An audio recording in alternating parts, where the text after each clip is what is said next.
I appreciate everyone and their attendance today. I appreciate everyone being here.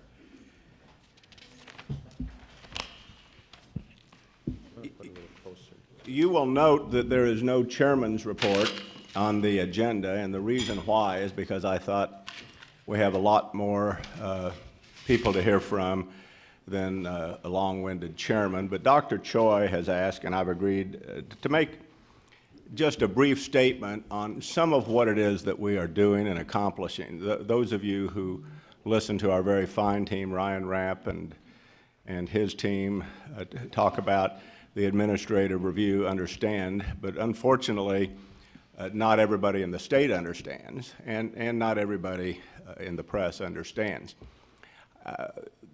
Why talk about 2015? Because, I'll tell you why, because this state deserves a great university. This state needs a great university. And there is, unfortunately, a completely false narrative that has arisen, and maybe we have allowed it to arise by not pushing back on it. And that narrative is, first, that this campus was in crisis in 2015. That's absolutely false. I had 2 children on the campus at this time. Curator Sunvolt, I believe you had 2 children on this campus. And I think John would agree with me, there was no crisis. The second false narrative that has been allowed to arise is that much of what we are doing is a result of that crisis that never existed. And what's happened is that we have political activists and people on both sides, far sides of the political spectrum, who value their false narrative and the culture war more than they value this state and this state's university. So here's what I want to make clear. The changes we are making are because of the changes in higher education, and we are moving faster than other universities. The changes we are making is because the entire way that public education is funded and going to be funded in the future is going to be different, because state budgets are under more and more pressure for Medicaid and for other funding. The reason we are making these changes is because we owe it to the state of Missouri and to all of you that we have programs that are relevant to today's students, relevant to today's job market. Governor Parson has said that one of his top priorities is workforce development. We are poised, because of the changes we're making, to deliver on that promise to the state of Missouri on workforce development. Now, I'd also like to discuss briefly the idea of free speech. There has never been a campus, even before we adopted the Chicago Principles of Free Speech, which we were one of the earliest campuses to adopt. Even before that, this campus has a remarkable history of free speech and speaker circle. We've had speakers from Ben Shapiro, and to tell you where I'm coming from, I subscribe to his podcast, from Ben Shapiro on the right to Angela Davis on the left. We didn't have any cars burned like they did at UCal Berkeley. We didn't have any lockouts like they did at Evergreen University. What we had were the students who believe in our values. Think how insulting it is to our students to write these false narratives when it's our students that have listened respectfully and debated respectfully in the way that we expect and want our civilization to operate, not ever given credit for the fact that we listen and we debate. We don't burn bridges. Do we have protests? Yeah, we have protests every once in a while. Frankly, a campus that doesn't have protests is a little too boring for my taste. But we have done in this state an amazing job of coming up and meeting the reforms that the reformers say they want, but then they don't recognize it when they're faced with it. They would rather have their false narrative. Now, I'm not naive. And I think this entire board, and this is an amazing Board of Curators with an amazing leadership team now, we recognize the hard work we have to do to earn the trust and the belief of the citizens of this state and the students across the nation, because we're not just a state campus. We are an international campus right here at Mizzou. And we're working on that. Now, I want to say one more thing about our leadership team, and that is Moon Choi and Alex Cartwright. I've been watching the university and around the university for over 40 years. I truly believe that we have the most courageous, the most innovative, the most far-sighted leadership team that I can remember this university having in my history, or the time I've been around it. I also want to say a word about this board. We all don't look alike, we don't talk alike, we don't always agree, and we don't always think alike. But this is a board that has been able to come together, make tough decisions, back up administrators when they're making tough decisions. And so, again, I said it in the op-ed, but we really are the show me state. And as far as I'm concerned, you all have shown me what you're made of.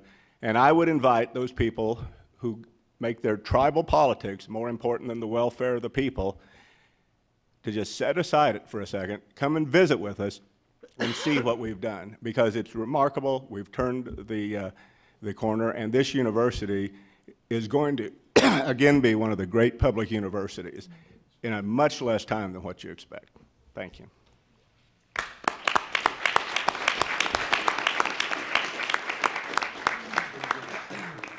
Now, enough for the long-winded chairman. John, did I keep it short enough? That was good. That was great, Chairman. The president's report now. Chairman Steelman, thank you very much for those words. Those were powerful words, and it really does demonstrate how wonderful this university is and the potential that this university has to achieve excellence. So thank you. Let me begin by sharing with you the newest members of our leadership team, including the newest chancellor, Chancellor Molly Agrawal from UMKC. He joined us on Wednesday. Molly, welcome. Welcome to the university. I also want to take this opportunity to thank Barbara Bickelmeyer, who for the past year led UMKC with courage and a conviction to achieve excellence as both chancellor and the provost at UMKC. So Barb, thank you. Molly, welcome. Next up, we have other new leaders across the university, including Marshall Stewart, in addition to his full-time job as Vice Chancellor for Extension and Engagement. He will serve as a Chief Engagement Officer for the UM system. And in his role, he'll be able to expand the offerings of the extension offices, but also leverage the outstanding programs at Rolla, Kansas City, and St. Louis. We also have a new Chief Marketing and Communications Officer in Cameron Farwell. She joins us from University of Pittsburgh. Sandra Miles joins UMKC as Vice Provost for Student Affairs. She is joining us from UCM. Kostas Satsoulis is the new Vice Chancellor for Research at Missouri S&T, and he joins us from University of North Texas. And yesterday, Chancellor Cartwright announced the appointment of Latha Ramchan, who joins us from University of Houston and will serve as the Provost and Executive Vice Chancellor. Each in their own right will bring their fresh perspectives to achieve excellence in research, student success, and engagement. Now, as we approach the end of the year, I usually take this opportunity to take a look back. And I am of the mind that we need to share data to be transparent. Some of the data is going to make us look good. In other areas, it's going to share that we need to do more work to achieve that excellence. So let me begin with the enrollment statistics for the past 3 years. This is across the entire UM system, and as you can see, we've rebounded quite nicely from the fall of 2015 until this year, the summer of 2018. And as you can see, enrollment is where it was before the protest started, and also the actions that were taken by the leaders at the time. What's also remarkable is that the number of African American and Hispanic applicants in 2018 are at an all-time high. Now, there are some pressure points, including declines in international students, but that is a nationwide trend, and we are actively seeking partnerships with international universities and other programs to attract the best and the brightest to come to our universities to earn their undergraduate to their doctorate degrees. The next chart shows the performance across the system of both research expenditures, research awards, and research proposals for federal projects during the past 3 years. And what this shows is that there have been some incremental growth in research expenditures, some growth from last year to this year, but an overall decline in awards for federal projects. But as you can see from the federal projects proposals submitted, which in my opinion is the leading indicator for research proposals, we have seen a decline. This next chart shows how we are doing in federal project proposals, the leading indicator for all 4 campuses during the past 3 years. What this demonstrates to me is that we have work to do. And I know that the individuals who are going to be working on this are deeply committed. And you may ask, who are the individuals who are responsible for creating programs and investments to enable our faculty members to write larger multi-investigator and center-level proposals? Starts with the president, setting clear guidelines, working with the chancellors and the deans to support our faculty members to move forward. And we'll be playing a central role so that we can develop the type of investments and infrastructure so that we can create the environment for additional growth in research. Now, to do this, we have a lot of work to do, much work to do. First thing we have to do is we have to dispel the use of business as usual. The reason being is that it hasn't worked. We need a fresh approach. We need to make investments. But we're going to be doing this in an environment where state support is going to be eroding over the years. We have to create new revenues. We also have to reallocate from current programs to support programs of priority. In order to do this, we have to be bold. We can't have incremental, timid approaches. Otherwise, we're going to see further erosion in our quest to become excellent. One of those areas in which we need to be bold is an investment of large multi-investigator center-level projects. On Wednesday, we brought together faculty members from all 4 universities to participate in the Precision Medicine Summit. Now, what was clear from that is that even though the TPMC is not going to be realized as a building until 2021, the projects and the support needs to begin now. We need to make investments not only in equipment, seed funds, but we need to retain our best faculty, attract world-class faculty, and also develop the level of support that's needed for center-level projects. We will also continue to host frequent research summits in Grand Challenge areas at each of our campuses that bring in collaboration opportunities among faculty members of that university as well as other universities that are part of our system. The success of these types of collaborations will really depend on the follow-through from the leaders. We held our first summit in Rolla in April in cybersecurity, and based on that, the organizers and the leaders of the universities made a concerted effort to support projects. What resulted from this summit of 2 months ago is a group of faculty members from all 4 universities coming together to submit a planning grant for an NSF Engineering Research Center, which, if successful, will bring in $25 million worth of grants. What I also appreciate is that 2 of our universities, Missouri S&T as well as UMSL, were National Security Agency Centers of Excellence in Cyber Defense. They helped to support the other 2 universities in their submission for NSA Centers for Cyber Defense.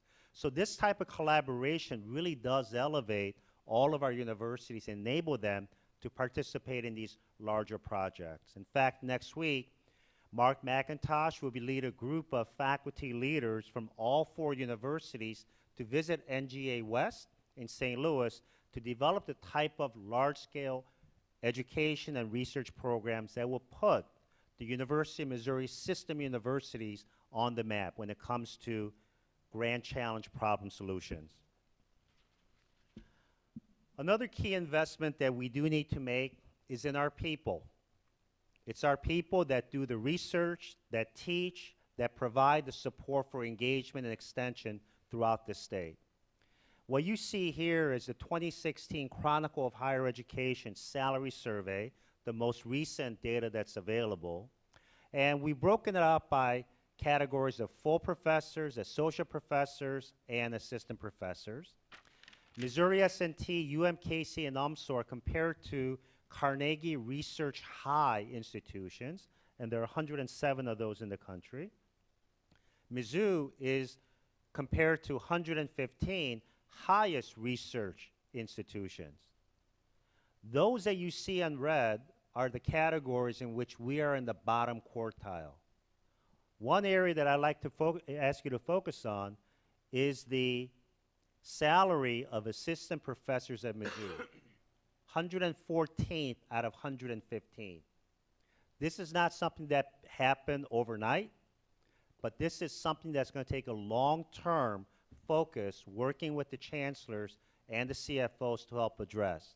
So I'll be working with our chancellors and CFOs, along with Ryan Rapp, to develop a long-term program to address salary issues. As we do this, there are going to be merit raises that are provided. This year there will be a 2% merit pool. There are going to be some faculty members and staff who are high performers who may get double-digit increases. But there will also be some faculty members and staff members who will get 0 raises. But we need to award merit raises for meritorious performance. When we look at our staff, it's no better.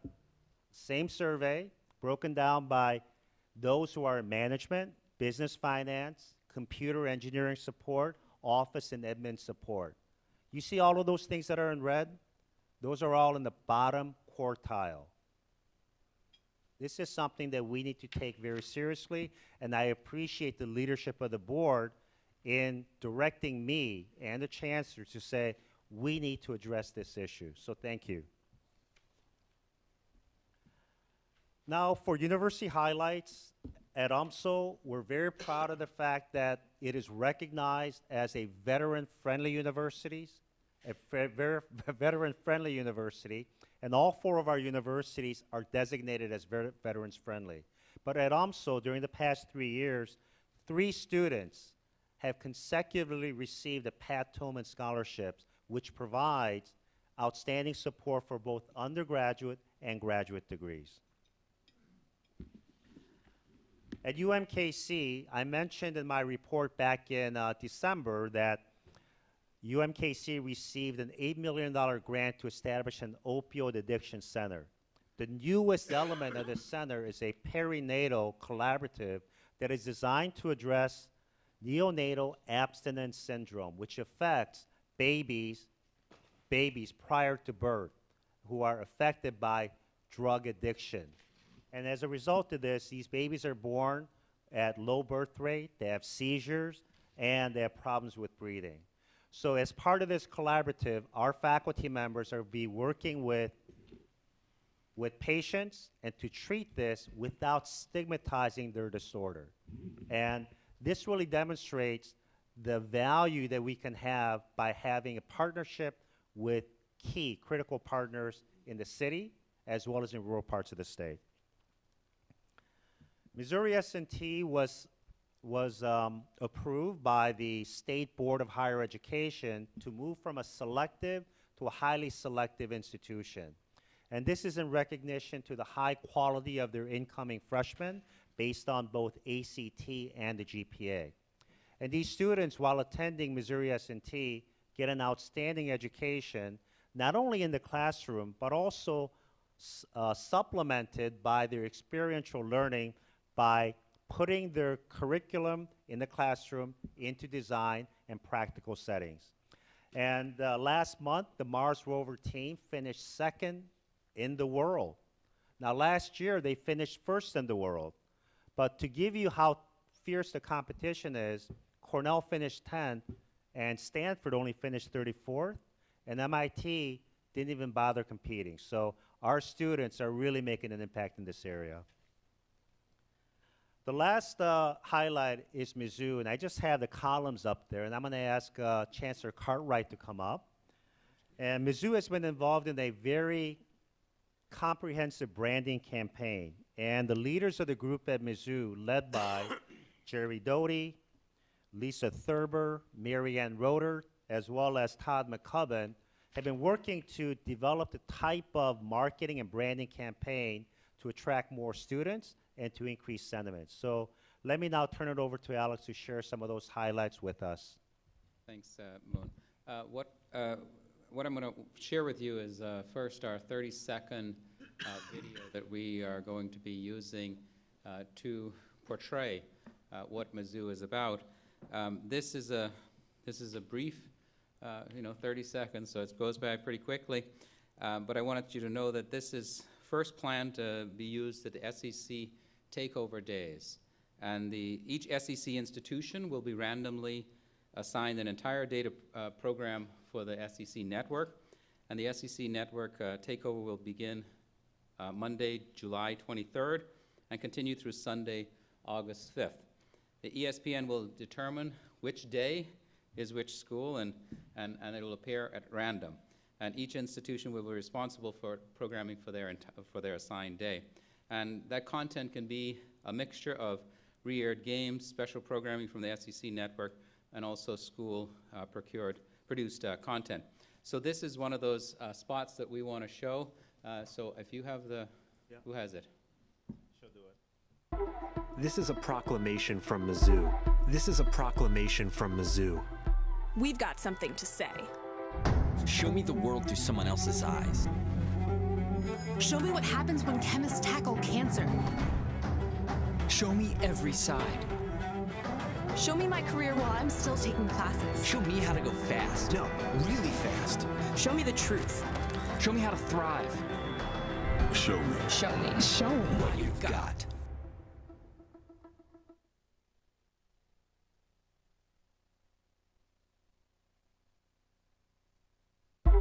This is a proclamation from Mizzou.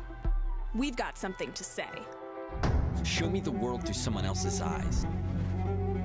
Show me what happens when chemists tackle cancer. Show me every side. Show me my career while I'm still taking classes. Show me how to go fast. No, really fast. Show me the truth. Show me how to thrive. Show me. Show me. Show me. What you've got.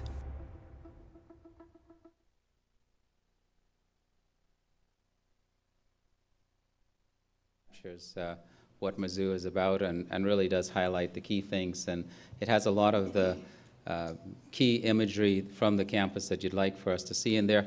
And I think is a powerful statement about what Mizzou is about, and that is it is about show me.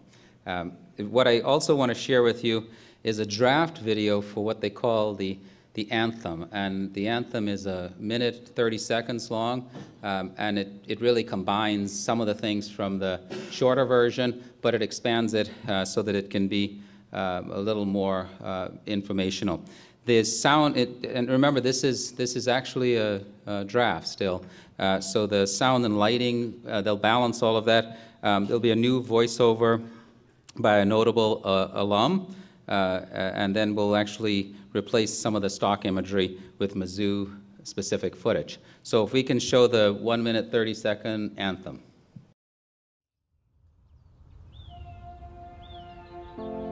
It wasn't fate, happenstance, or even luck that got us here, but a hunger for something everlasting. A way to see what others couldn't, to discover the beauty in perseverance, and to find solutions in the unexpected. Here, in the middle of the middle, where soybeans meet skyscrapers, people meet possibility, and Missouri pride runs from the Ozark Mountains to the Northern Plains. We cross boundaries to gain perspective, embrace differences to get closer to a solution, research this, solve that, find a way to turn this all around, then challenge everything we thought we knew, because it's not enough to just talk about what's possible. You gotta show me. Show me. Show me. Show me the world through someone else's eyes, and what happens when chemists tackle cancer. Show me every side of the story, and a new way to keep our planet strong. How to turn research into reality, and get a new look at my career while I'm still taking classes. Show me how to go fast, how to find the truth, how to thrive. Show me what you've got.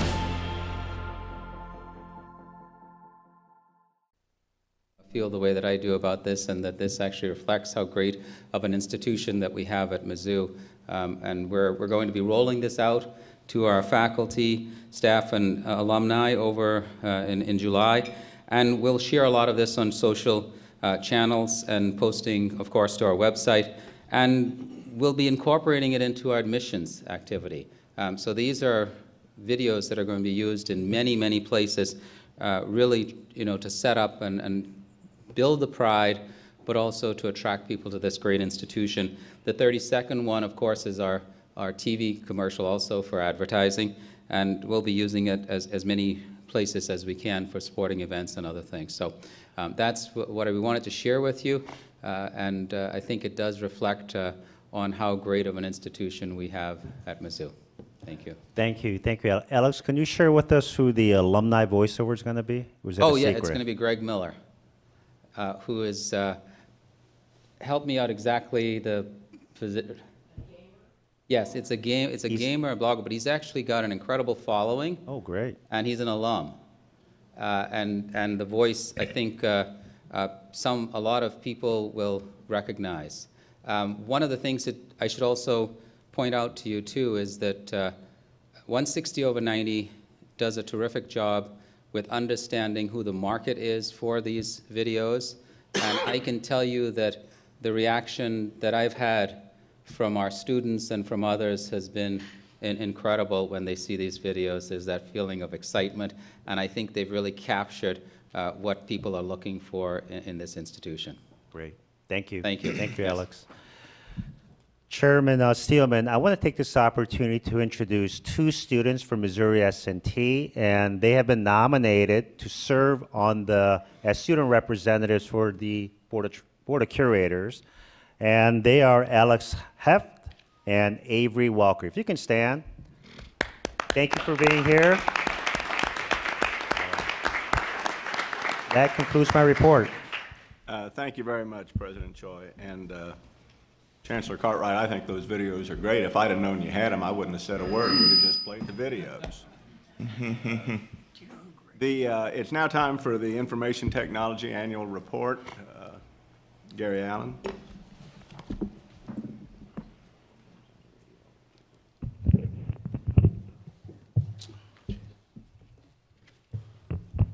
Thank you for the opportunity to provide you an overview of some of the things that we've been able to accomplish over the course of the past year. I've decided to present this talk using the outline that's founded on the compacts that we have agreed to. So I'll be stepping through examples of activities and efforts and accomplishments that we've made that reflect each of the major compacts that the university has agreed to. Starting with student success. Back in May of last year, me and my team had the first experience with moon speed when we were asked, encouraged to deploy the Common App, which had not been used on any of the 4 universities in the system prior, and the expectation was that we would have it up and running in August, which we accomplished, despite numerous individuals thinking that that was not reasonable. I'll show you some data that's come from our deployment of that application in just a minute. We've also developed an online marketing platform that's in use for all 4 of the universities in terms of marketing their programs and increasing the number of requests and increase for enrollment in online education.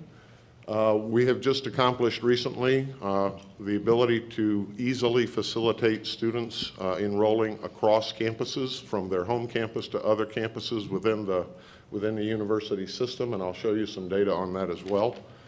We're working on course sharing, which is allowing our faculty to teach across from their home university to other universities within the system.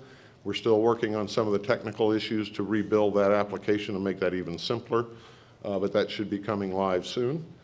And then perhaps arguably one of the most significant work that we've been doing over the past year is with the PeopleSoft Student Information System Task Force, which is providing us a means to simplify the business processes that underlie our current business operations, particularly in the student administrative space, make it easier to manage, find ways to streamline the process, eliminate unnecessary and duplicative work, and make it easier for our students to find what they need going forward as they try to enroll in the universities. So the Common App, again, this is numbers that I obtained from the enrollment offices on each of the 4 university campuses effective the June 18th, last week. And these are numbers that are restricted just to first-time freshmen. I don't include transfer students here, so these are just the first-time freshman numbers. You'll notice that all of the universities are experiencing activity in the Common App, in addition to those enrollments and applications that are coming through from the university-specific applications, which are still available. There's a significant percentage of those students who are enrolling, as is seen on the bottom, across the 4 universities. So this is clearly something that is of benefit to students to be able to use a more nationalized application form, enabling them to apply to many different universities, and we're taking advantage of that. Ranku is the online marketing platform that we went live with the last week of April, about a couple of months ago. And you see the URL there, online.umsystem.edu. What this does is it provides a single shopping place for students who are looking for online programs, online degree programs. So all of the online degree programs available from all 4 of the universities are available in one location. They can go in and search by a particular degree. They can go in and search by a particular disciplinary focus and find a means by which to make inquiries and get feedback from those universities to facilitate their ultimate enrollment and engagement with those universities. The Cross-Campus Enrollment Initiative, essentially we've simplified the efforts that are required by the students and shortened the time required for them to seek coursework on campuses other than their home campus. In the old model, students would have to go to the new campus's website, search for available courses, apply as if they were never enrolled in the university at all, pay a fee, obtain and provide a transcript, pay a fee for the transcript, and then transfer the credit after they've actually finished the coursework that they were doing. The new way, we've built an integrated access to all of the campus's courses available within the student information system for the student's home campus, so they see that as an opportunity immediately, the same as they were re-enrolling for their own home campus. No application or fee required, no transcript order, and the course credit is automatically transferred. So we just made this go live, I think, let me check the date on that. This went live the first week of May. So what you see here are things that, enrollments or inquiries for enrollment that have occurred since the first week of May. We actually didn't advertise the existence of this facility until a couple of weeks after it went live. We wanted to test it out. But you see there's already a number of students who are both inquiring and enrolling cross-campus. The numbers that are displayed here represent both summer semester enrollments and also fall semester enrollments. Was there a question? Yeah, just real quick. It looks like UMSL's getting about half of the cross-campus enrollment. Do you know what classes those are, or is there commonality? We have the ability to get that. I don't have that data with me today, but if that would be of interest, we can certainly find out. There have been a few observations made related to which courses are being selected, but we, at this point, probably don't have enough information to draw any ultimate conclusions about how that's going to work out. Thank you. Another question along those lines. So do the students know, can they tell online whether if they decide to take Chemistry 101 and they elect to do it online, but they're on the MU campus, for example, that will satisfy requirements for the upper level courses in chemistry toward their degree at MU? How do they know that there's that the credits will match up with what's required toward degree? That's an ongoing process that's being developed. What this has enabled is an earlier recognition of the interest of those students by the staff on the receiving campus, the campus that's being approached for enrollments. So those staff in the admissions office, the enrollment management spaces, are much more quickly advising the students as to what kind of decisions they need to make based upon their degree program, which courses can transfer, which ones might require prerequisites. So they're getting that advice much more proactively than they would have in the past.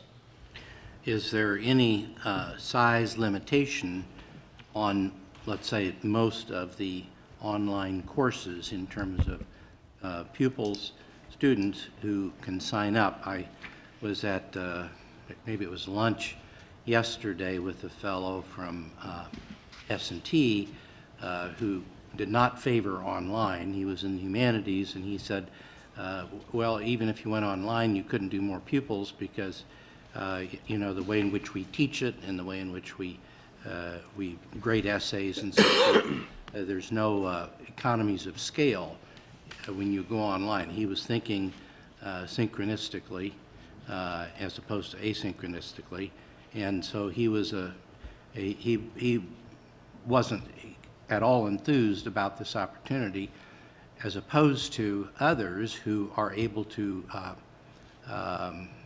expand their reach, in part because it is online. They're able to, not during the classroom time, but aside from that, deal with their competency. So is this going to be ultimately a more efficient way of reaching more students across campus? I believe it will. The decisions as to the size of a particular course section is under the purview of a faculty member. That is something that they need to decide. The decision as to whether or not they are teaching synchronously or asynchronously is something that they decide. I can tell you that the online directors on each of the 4 universities are keenly aware of the capacity that's available for a particular course with a particular instruction based on the discipline. But that is, we have facilitated their ability to do that. We have not, it is not my purview to decide that that is something that they're going to do. That's a conversation on the academic side of the house. So it's a Steve Graham question, essentially. Yeah, I think Gary answered that. I don't know if my mic is working on that, but it is exactly what Gary described in the faculty, because we have one instructor who's teaching a nutrition course this summer from MU who has 55 St. Louis students enrolled in it. So once again, this is an instructor feels much more comfortable with a larger group. He teaches online a lot, and so that's a pretty significant number coming from a second campus. And once again, they're jumping in there essentially at no additional cost. So this is a wonderful presentation today, that we've really done a quantum leap here in terms of the infrastructure, and it may be faculty and departmental chairs that will decide the questions I'm asking. Yes. Mm-hmm. May I ask all of the curators to pull the mic closer to you, because we are live streaming this audio. The second compact that I wanted to briefly address is the one targeted at research and creative works. Our space technologies position in that, a lot of that relies upon the requirements for high performance or high throughput computing or networking to accomplish contemporary research. We have significantly increased our capacity in terms of high performance computing over the past several years, seeing a 7-fold increase in overall computational capacity over the past 18 months or so.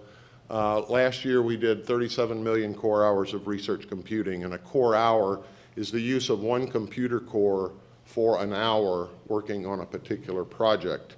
So we've dramatically increased our capacity. What that means to the researcher is that they get their work done more quickly, they get results back more quickly, leading to ability to develop additional grants, to develop reports We have dramatically also increased our data storage solutions targeted at research. We now have a 1,000-fold increase in data transfer speed for those research data repositories. And we've added an entirely new data storage system of a petabyte, which will allow high throughput computing problems which require very rapid access to the data sets that are being analyzed. We've upgraded our research network to facilitate regional and national connectivity to enhance collaborative opportunities. And we have recently partnered with the library to establish a research data storage solution for preservation of research data, which in many cases is required by the federal government. We are very active from the campus level to the national level in terms of participating in next generation approaches to research computing and support. We have a cyber infrastructure council on this campus which guides our investments and develops strategies for how we best support the research initiatives.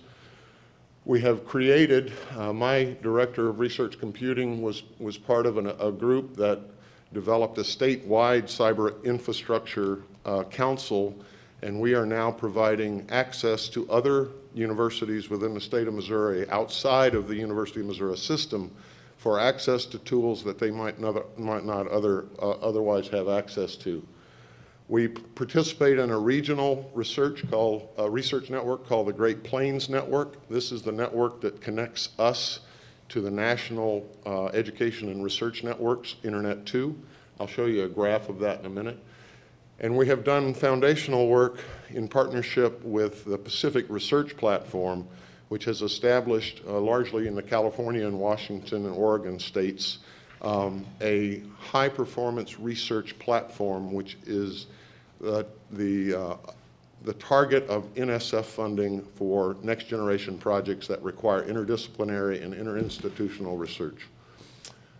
We have we're a member of the Campus Research Computing Consortium, and we're also a Level 3 service provider for NSF-funded research computing support in an organization that's referred to as Exceed.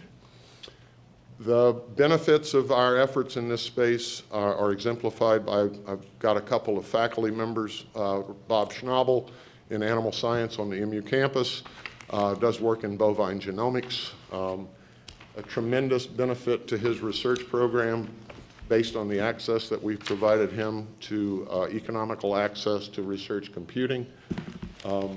Similarly, Dr. Rainer Glaser from the Department of Chemistry, who will soon be the chairperson of chemistry at Missouri S&T.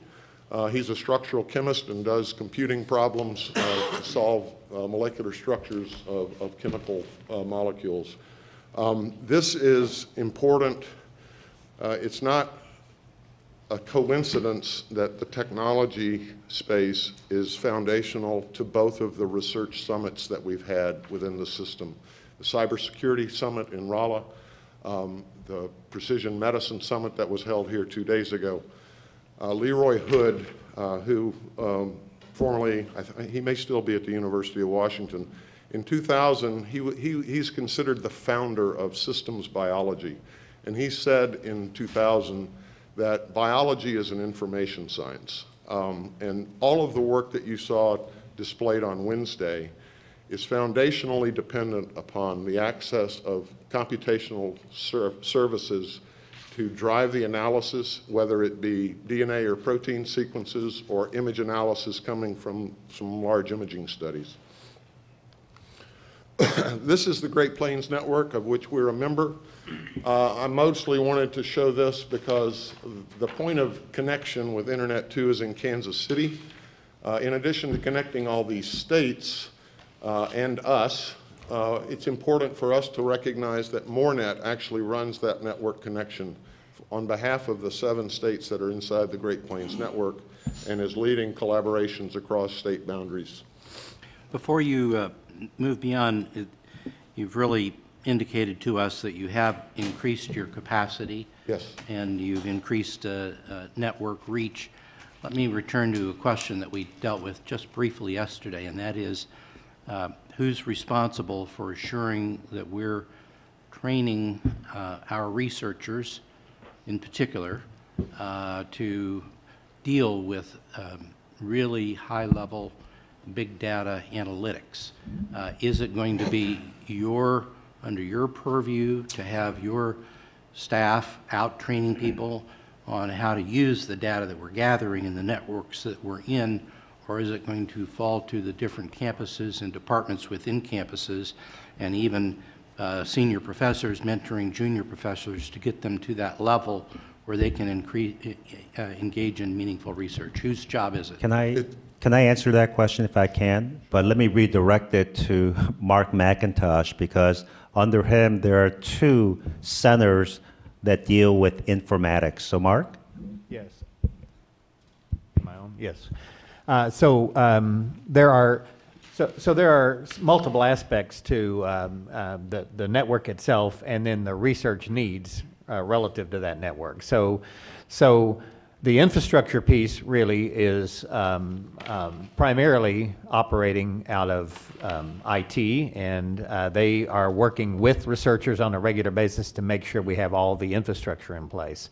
The research computing aspect of it actually takes on several different characteristics, and that depends on whether we're talking about very high capacity image types of analyses or geospatial intelligence types of analyses, or the multiple omics that also need multiple high throughput data analytic capabilities. So across the system and on the MU campus, across the colleges, we are working with the key faculty investigators. We've put 2 working groups together to really look very, very carefully at the data analytics needs of our faculty and the computer science, from the computer science point of view, needs of our faculty, and then the connectivity to the actual hardware infrastructure networks, whether it's through the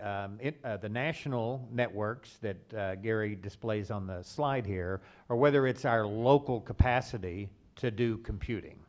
So faculty are engaged on a regular basis now in really taking a hard look at both ends of this spectrum and what the needs are going to be going forward, and to make sure we've got the capacity to meet those needs. I would hope that 2 years from now we could look back and see that each campus and the schools that engage in substantial research have been facilitated with system oversight, so that we're not depending on each campus to train their own without assistance from a system. I think that's right, and one of the couple of the slides that Dr. Choi showed earlier about what came out of that cybersecurity, what came out of that cybersecurity summit that we did in April shows that the faculty really are now taking the initiative to work together to make sure that we're trying to look at all of these problems from the system-wide infrastructure needs point of view and the security of those needs. So I think I think we've approached it from the point of view that the best way to handle the faculty research needs is to get them in the room together and help them help us test the system and make sure it can meet their needs. Thanks. One other footnote, if I might, John, and that is that you might recall about a year and a half or so ago, we started a Master's in Science and Data Analytics, and the board approved that degree program to be available through all 4 campuses. So they've already run their first cohort through of about 35, and they just launched another cohort of about 40. I think I have the numbers close.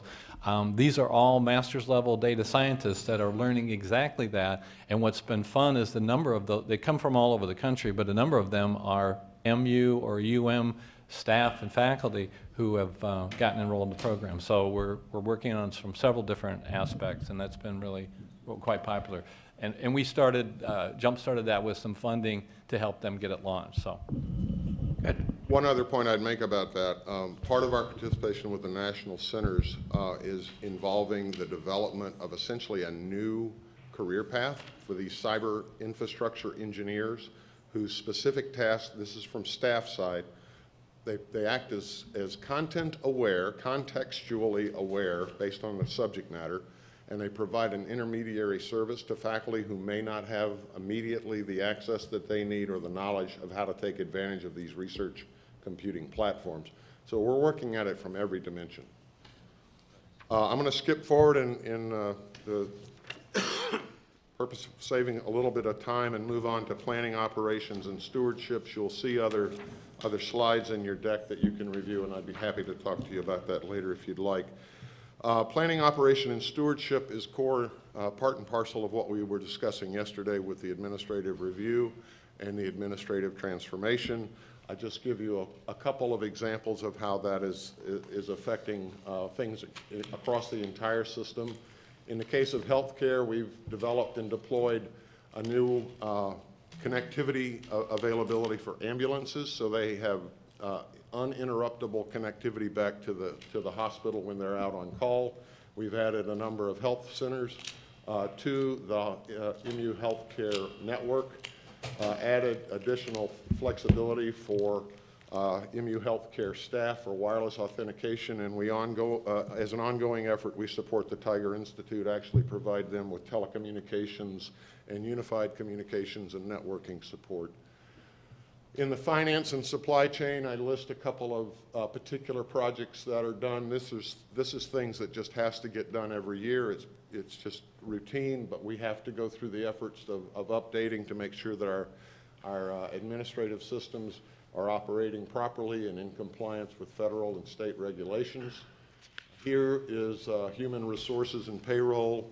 We actually upgraded the entire human resource system last fall. We're currently in the process of doing the same to our student system.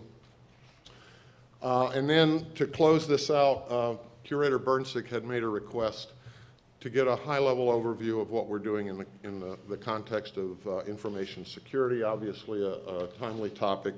We work collectively with a number of different groups in the university to establish our approach to information security.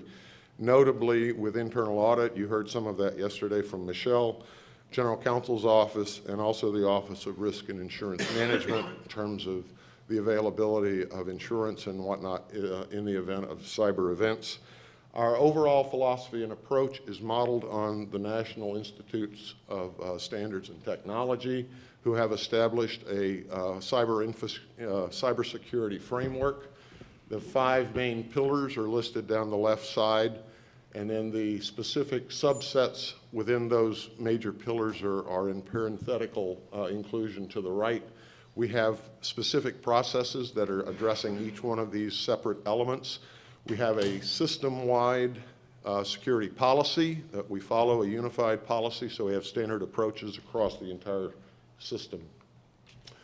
For this past year, a couple of highlights of things that we have done specifically in the information security area. We re-established our attestation of compliance for credit card industry. We expanded our system-wide logging. This allows us to go back and do forensic studies in the event of a cyber event.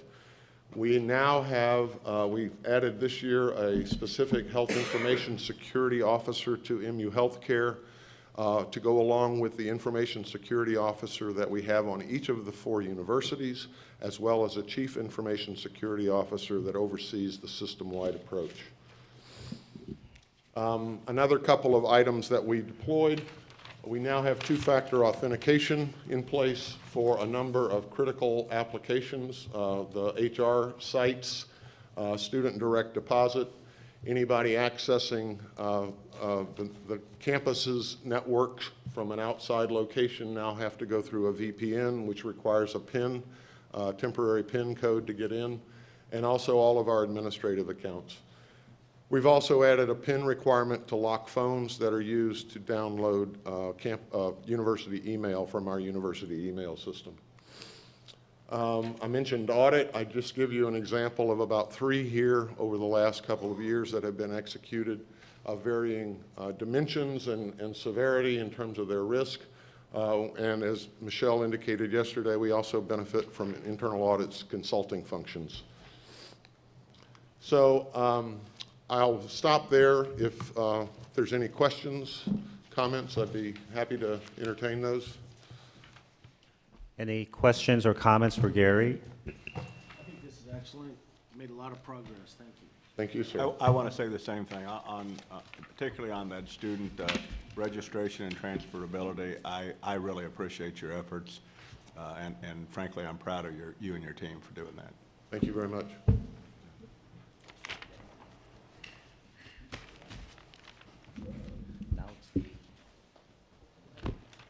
Okay.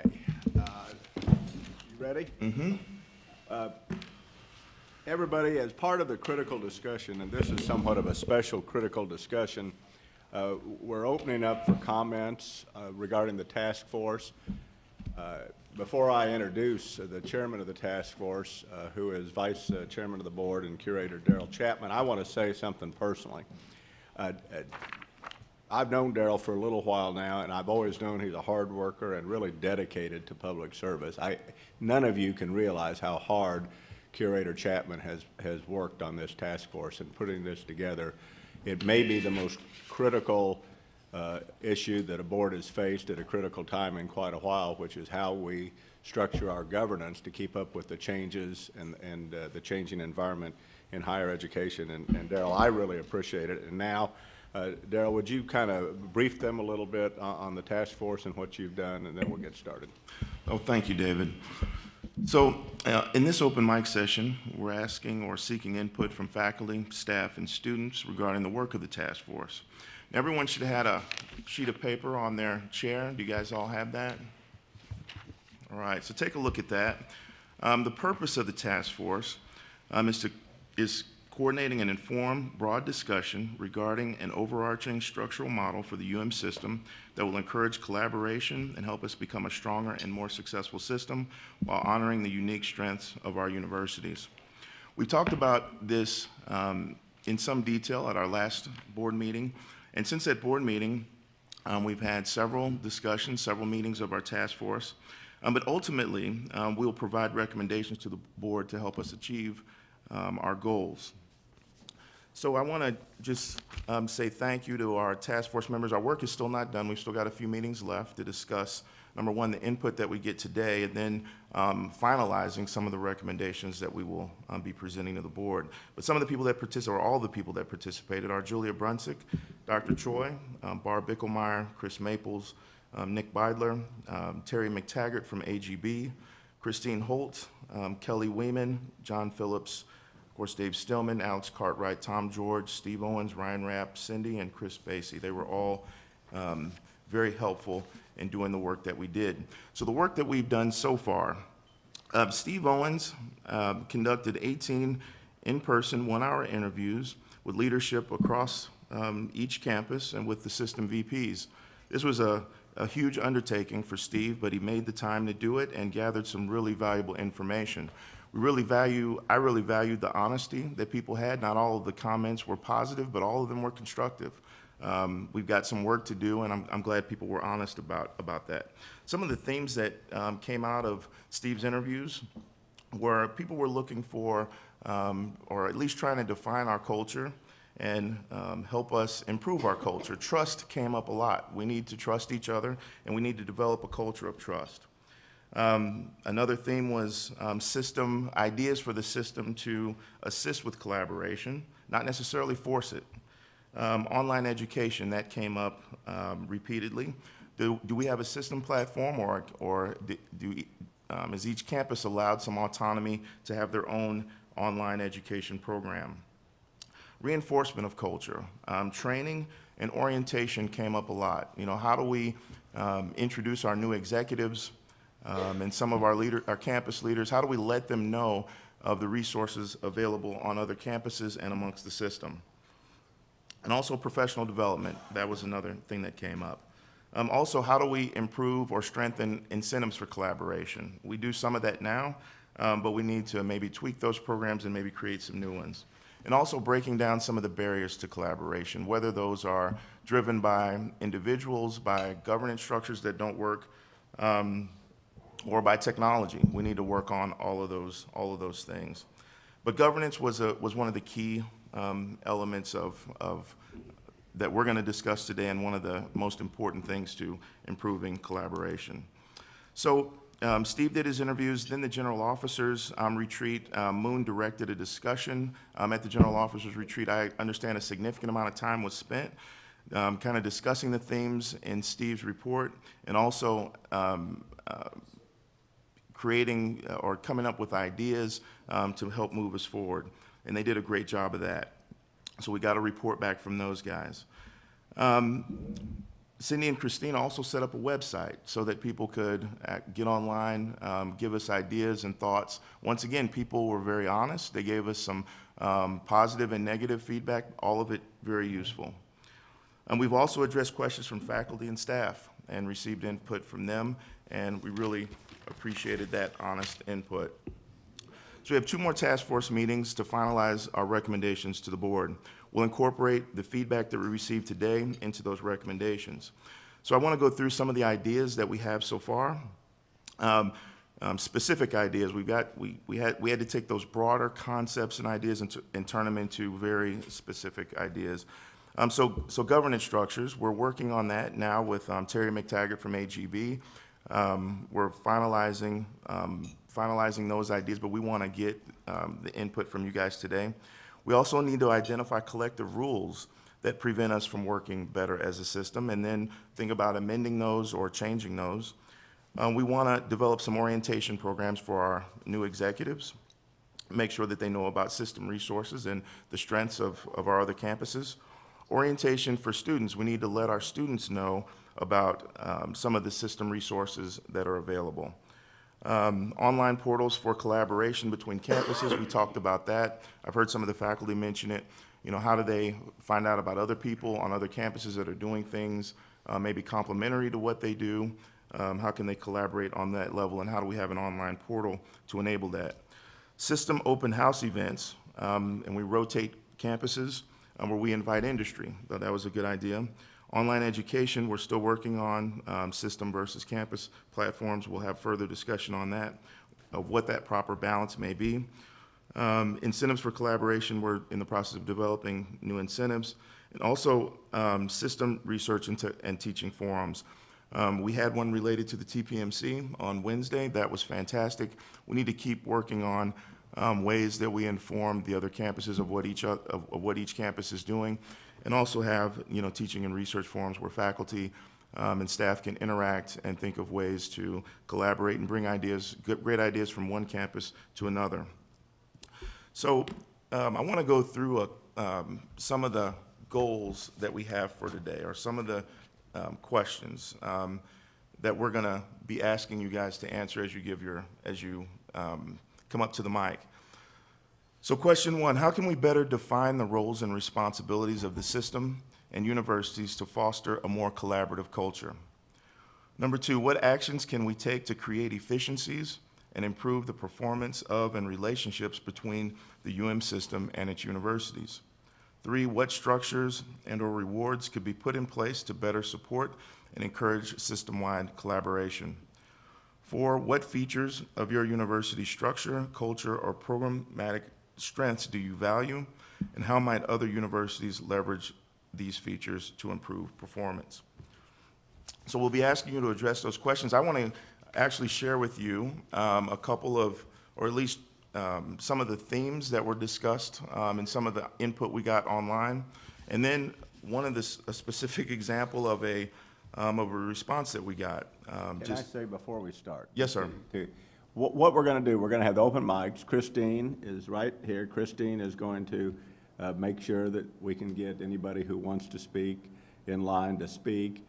We put arbitrarily a 3-minute limit on it because we've gone to a great deal of effort to encourage support and faculty to be here. I want to say online streaming to the people in the audience and to faculty who may or may not be listening, this is the opportunity for faculty to weigh in and give their input as part of what we're trying to do, very difficult on students and staff on thank you, Dr. Choi, on shared governance.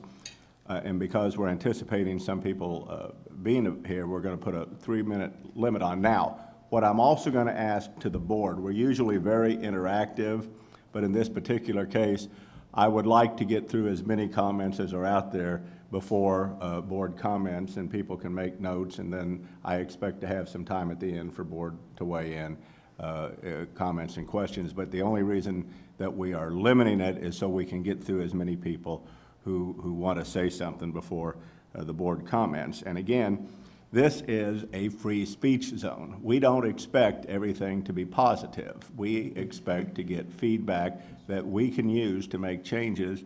And as a demonstration of that, we're going to take one of our email responses, and Curator Chapman's going to read it. And we are not afraid of dealing with the truth in this forum. So the way you feel and what you see and what you believe is what you should be willing to say today.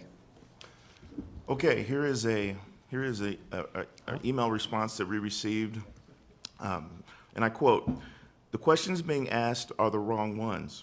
Instead of incremental change, we have needed some disruption. The system is so remote from what the universities do, that is teaching and research, that it should be disbanded. I am dismayed that while in the last 3 years the universities have seen continual huge cuts, the system has only gone through appearances of cuts as the administrative positions are being recreated and refilled.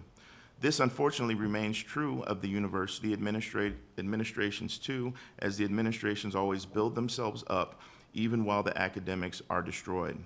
Communist China did not succeed with communes. It only starved its people. No society has ever succeeded with forced or top-down collaboration or centralization of power.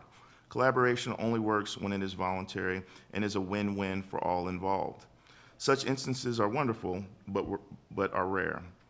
These also generally succeed not because of administrative support, but despite its relentless undermining of successes. The erstwhile Nuclear Science and Engineering Institute is an example, which achieved top academic analytics ranking in 2007 despite tooth and nail undermining by the MU administration, but ultimately was done away by it. We should not be engaged in what is in a large measure bound to fail sooner or later. So that was one of the comments that we received. We appreciate that. Like I said, not positive, but I think useful for what we're doing. So with that, please don't be shy. So we'd like to ask members of the audience, faculty, staff, and students to come to the front. We have a seat for you, so you can share your remarks.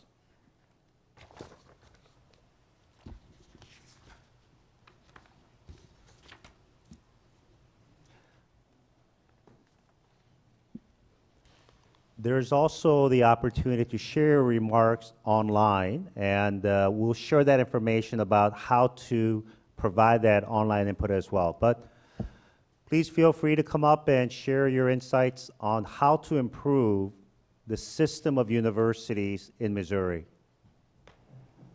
Well, why don't I use one of our online comments to just get the discussion started? So one of the comments was, the system might take a perspective that is less about leadership, except for the president's office in setting system-wide strategy, and more about a service-oriented approach to helping the universities run better. The universities maintain decision-making authority, but the system provides service and infrastructure. Any thoughts on that? Does anyone, let's ask this. I would love to get some input on online. Does anyone believe we should have one system-wide platform for online? Or should the campuses be left with some autonomy, maybe based upon their unique characteristics and excellent programs?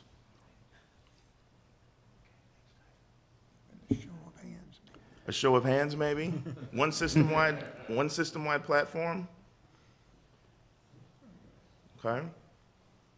Allow the campuses to have their own separate platforms for kind of featuring some of their unique characteristics or curriculums. How about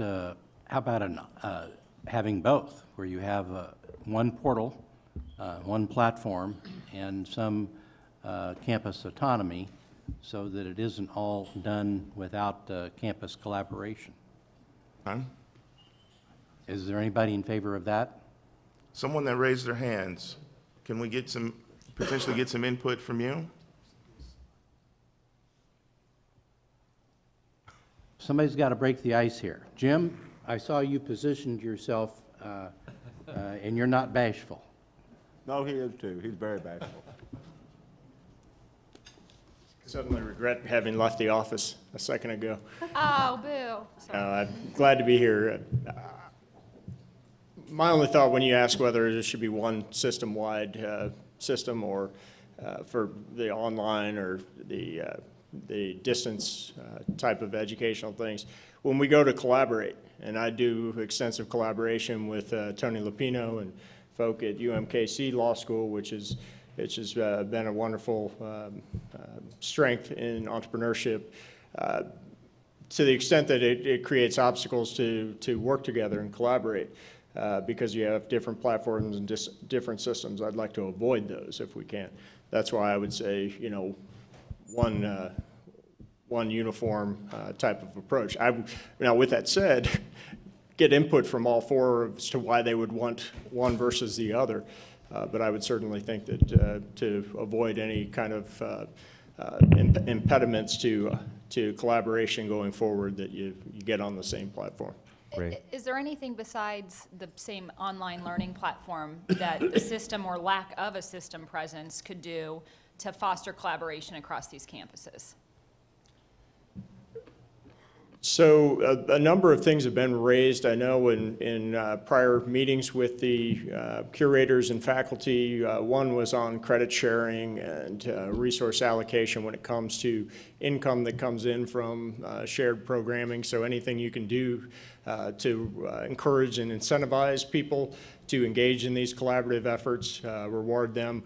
I think on the workload policy, that's a big thing as well, with trying to get collaboration. I've said this with Extension as well. We've got a lot of opportunities to engage scholarly professors in some of these collaborative efforts, but they came to university to research, publish, to be thought leaders, and when they have to decide whether I'm going to pull back from scholarship or teaching, the scholarship is still going to be their reputation, so that's going to continue to be what they're going to spend time on. So it has to be some give on the workload policy to be able to facilitate and foster that. Jim, stay up there for a second, because I was anticipating, frankly, more interest from faculty, staff, and students than we're getting, so we're going to, as the Marines say, improvise, adapt, and overcome. And we're immediately going to go to the interactive board policy, because we can count on board members having something to say on this. And some of us, not all of us, are not afraid to say something provocative. And I'd like you to consider this. If we look at the most successful online institutions, whether it's Arizona State, Penn State, or recently, actually, I think it's UMass Amherst, isn't it, who just has had Maryland has had a huge uptake. Most of them have been able to do so by centralizing the online platform, which, and we're going to have some requests for production. We're going to have a consultant, John, and we have to await the data before we make up our mind. But given the success of other institutions, what I frankly think we should do is have one online platform. How we do it, I'm not sure. And then allow all faculty from all 4 universities to have a chance to participate fully. How do you react to that? Yeah, I think that makes the most sense to me. I do think you want to be able to make the case as to why that online platform is the best for each of the campuses as well. So I know S&T's been doing an incredible amount of innovative work with Zoom technology for their distance learning, and has been really helpful to some of my colleagues that are starting to explore that at the law school at Mizzou. So I think when you want to invite what the best practices and experiences have been at the different campuses, explore what they might not know about that exist out there on the resources that are available, and I think you're going to come up with an engaged solution that everyone can, mostly get on board with. I'm not sure that there's ever 100% consensus on most things, but I do think that they'll see the benefits that you get. You know, and especially I've been blown away by, you know, the improvements of the Zoom technology and whatnot with the interaction that you can have, and almost like being at a meeting without having to drive across the entire state. And whatever you can do resource-wise as part of this programming to make sure that it's not difficult for people to utilize it. So whether that's on, you know, desktop or access to video conferencing rooms at the different colleges and schools, those are practical hardware types of things that a centralized system can facilitate. But just having a platform versus having the tools within the four college and campus system to actually utilize those things, I think you need to avoid that mistake. In your entrepreneurial clinic, I know you service the needs of a lot of faculty on this campus. Have you also been able to reach out and help faculty from other campuses, or are they aware of your existence and your possibility of helping, although I know you're shorthanded too? Yeah, it's very much a resource issue. It's not, there's student demand for the program, I think also at UMKC's law school for that matter, but certainly we have the student demand for it. I'm just one attorney though, and it's a resource issue. But well, I've been eager to work with S&T and UMSL. In fact, I was talking to your chancellor from UMSL earlier this morning about the desire to have law school open up its resource in terms of starting businesses from concept to capitalization by utilizing our program, but again, it's just a resource issue. Mr. Chairman, maybe it would be good to ask the question of administrators or faculty if anyone is violently opposed or strongly opposed to having just the one platform, and let them make some comments. I'll predict the answer. Is anyone violently opposed or strongly opposed to having one platform online, one online platform? I'm pleasantly surprised. I didn't see any hands. Okay. I'd be interested, Maui, based on your background, you come from a different university background. What's been your experience with online, and what has worked best based on your experience? Most systems are still trying to work this out. In my experience, in my previous system, they tried a centralized platform and tried to fund it through there, and I think it didn't work. I don't think anybody will be opposed, or most people will not be opposed to a centralized technology platform, and we do need to make the clarification. But when we talk about platforms, a lot of people read it as one portal and the content will be controlled centrally. And that's where I think a lot of the faculty will have issues, because they want to put up their own programs. And I think as far as we can supply the technology and make it easy for people to use without the other aspect, and that other aspects will have to be worked out differently, I think that will be cost savings, and also it does cost a lot of money to get a good platform up. And I think each campus, individual campus trying to do it separately will not be really viable. So if you can centralize that from the system point of view, but then give people the flexibility to set up their programs, I think you'll get good buy-in on that. Thank you. Alex? Is that? I couldn't have said it better. Well, let's, so Jim, if you don't mind remaining there, we may have some more questions for you. But Camila, can you come forward, please? We had an interesting discussion, as they always are, at our table at the IFC meeting yesterday. And governance is one of our most important issues we wanted to discuss. And I think shared governance is important, I think, to faculty. I think it's important to a lot of people. And I wanted to talk about that because coming on the board, I was very confused about what shared governance meant. I understood that some faculty may have meant that they may have final say in something that happens. I think you mentioned that yesterday. So there's all these different ideas about shared governance. And we need to understand that as a board. What exactly are we supposed to be doing here? What authority do we have? What authority does the president have? Can you give us your thoughts on what shared governance means from the faculty's perspective? Okay, first, there is no unique definition of shared governance, so I'm going to be fair. I don't think that you can put 100 faculty together and they will agree on that one. But I think that, as we were mentioning yesterday, it's important the process, and I feel that most faculty are aware that changes need to be made to be able to maintain the university as a vibrant institution. That being said, for us, it's really important to have communication, open channels of communication with leadership, that the communication, no matter how hard the news are, is transparent. And we want to have an opportunity to have our ideas heard. I don't think that anyone is so stubborn. I want to hope that they think that whatever faculty say goes. I think that what is important in the shared governance is the process, and that we have, again, open channels of communication, that we can talk with the president or with the board if that is adequate. And to be honest, transparent. We don't want to learn things in the press. We appreciate when we learn the things from our chairs, our deans, our chancellor, our provost, rather than to read it in the Tribune. So I think that is all about process, not about the ultimate, who gets to say what is the ultimate way to go. That I think that at the end, that is your role, the president and the Board of Curators. Okay. Yeah, Any that's great. ideas? Thank you. Art Jago, would you like to say anything? Please come on up.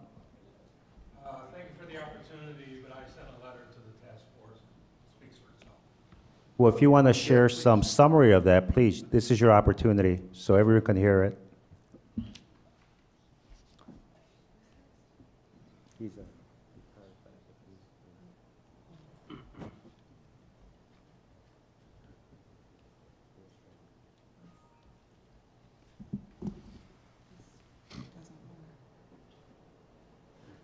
I wrote a letter to the task force a month or so ago, after your last Board of Curators meeting, where there was some discussion with regard to whether or not MU was the flagship campus of the university system or the state of Missouri. And I argued in my letter that there was some discussion, confusion as what was meant by a flagship university, and I felt that the definition given by some of the people that have preceded us at prominent flagship universities like Berkeley and Ohio State and Indiana and Illinois, with regard to their definitions, was perhaps more important than one consultant's definition of a flagship. And I believe that Mizzou is the flagship university of the university system and should be the flagship university of the state. But this discussion that I shared with your task force really was part of a larger issue that I raised in a op-ed that I published last February, when we were undergoing tremendous program reviews and program cuts. And that, the essence of that op-ed was that the state of Missouri cannot sustain 13 public four-year universities. It's simply unsustainable in this economy for the state of Missouri, its taxpayers, to sustain 13 four-year public universities. Iowa has 3. Arizona has 3. They seem to be doing pretty well. And if you go by Iowa standards, we're roughly twice the population of Iowa, and that would suggest that we need 6. Now, I'm not naive enough to think that the state is going to begin eliminating universities. But I think this university, this campus, Mizzou, the flagship campus of the university system, and the system leadership, Board of Curators, needs to focus on the fact that we're competing in an unsustainable economic environment. Thank you for the opportunity. Thank you. All right. Thank you, Art. All right, I want to follow up on that. This idea of flagship, I think it means something. Words matter. And we did have a debate, at our last meeting. I was a little bit surprised, that word's always been thrown around, regarding MU. I don't think we should be shy about it. You know, MU is our flagship, you know, and I realize there's a diversion of opinion on that. And I think you believe that MU should be should be labeled as our flagship, regardless of structure or, you know, governance structure within the technicalities that were mentioned by Terry. But as a flagship, then what does that mean? What does that mean for the system? I mean, what does that mean in relation to the other campuses? Because I think that the other campuses see that as having consequences.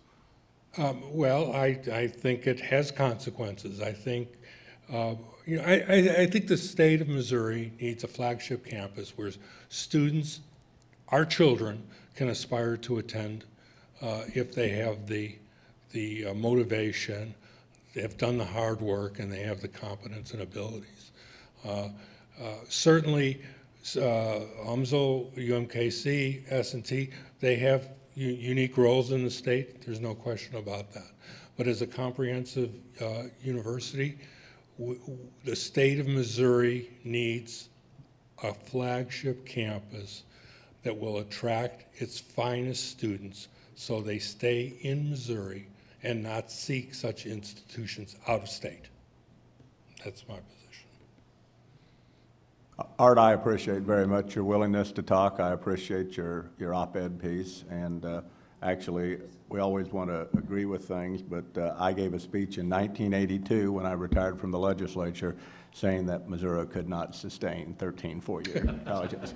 And obviously, nobody listened. I was very pleased to see that Hank listened and wrote an op-ed piece about my op-ed piece. Of course, the former publisher of the Tribune. Thank you. Thank you, Art. So, oh no, you have additional questions for Art? No, no other Okay. questions for it. I was gonna tee up another topic, but go ahead, Moon. No, Okay. that was it. I heard in some of our interviews, you know, these are just some of the questions that I have based on the information that I got from our faculty, staff, employees, students, whatever. So I heard positives and negatives of collaboration. You know, I heard that some campuses don't want to collaborate. I've heard that, you know, there's resistance. I heard that some of the faculty don't feel as though it would be productive for them to collaborate within the system. Can someone please, you know, kind of elaborate on that thought process? You know, we want to hear the positives and negatives of these ideas. So does anyone have any thoughts? I see some heads nodding in the crowd. If you'd be willing to come forward and share your thoughts, that would be great. Camila.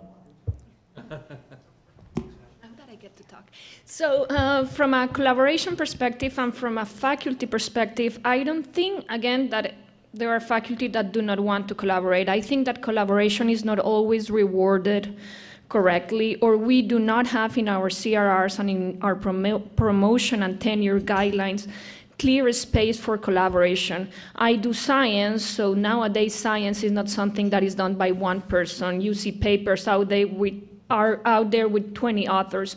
And what I'm trying to get to is that we have to open also our criteria. So if I collaborate with someone at UMKC and I'm not the first or senior author, but I'm one of the authors that is fundamental for that work, that is also taken into account on my promotion and tenure. And I think that from a faculty perspective, that is important and that can potentially open the door for more collaborations. Great, thank you. Any others? I've heard from some of the faculty at MU that, you know, if they may collaborate within the system, that's an opportunity cost for them collaborating with Illinois, K-State, Michigan, because of the type of research that they're doing. And this type of overarching kind of, they feel like the collaboration is forced, it's unproductive for them. Can someone speak to that? Is there any truth to that, to what I just said? Yes, I would like to hear a response to that as well. So while someone is, if there are people that are getting up to make a comment on that, let me just share with you, collaborations have to be meaningful. They can't be forced, and faculty members will have to see the benefits of that collaboration for that to be fruitful. Otherwise, you know, incentives, when they go away, we want the collaborations to grow after that, not go away. And so any type of collaboration, whether it's among institutions that are part of AAU or not, need to be meaningful. Anyone would like to comment on that issue? Alex?